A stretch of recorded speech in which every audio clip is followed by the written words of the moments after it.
Hello everybody, I'm Robert Kennedy of Unleaded Only Publications. If I sound a little bit different, I do have a bit of a head cold I picked up while out of town over the weekend. But I am excited nonetheless to open a new package of books from Amazon. I might not even need the scissors.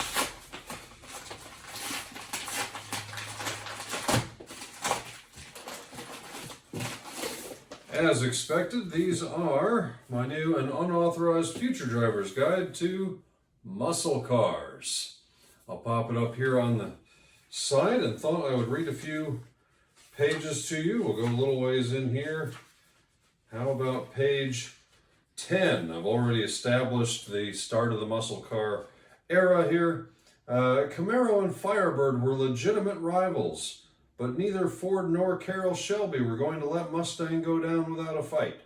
So for '67, they introduced the Shelby GT500. And for '68, they introduced the even faster GT500KR. Then we've got his grandsons here, illustrated in the corner. They say, when GTO, Barracuda, and Mustang were all brand new in 1964, the 289 small block in our great-grandpa's GT350 was enough to kick some serious butt.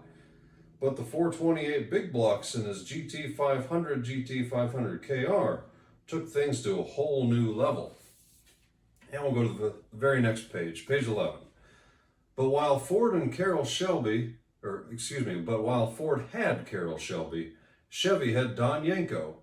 Like Shelby, Yanko had raced Le Mans, the most famous race in the world. And just as Shelby built 428 big block GT500 Mustangs, Yanko built 427 big block Super Camaros. And then in the corner, the girl says, Don Yanko's dealership built more hot rod Chevys than just the Camaro. They built Corvairs, Chevelles, and Novas too. They were all super fast and super cool. What's the fastest car you've ever ridden in? And then just for sake of variety here, let's try page 18.